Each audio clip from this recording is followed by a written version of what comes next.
To change bullet list style in Word document on Android phone, open Microsoft 365. Swipe up home screen to access the app screen, and then find your Word document. Find Microsoft 365 and then tap it.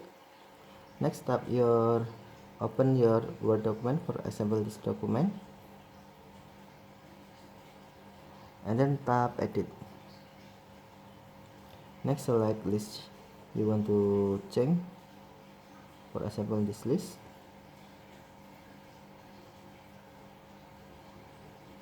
and then tap arrow up icon, scroll down the screen, select palettes, and then select style you want. For example,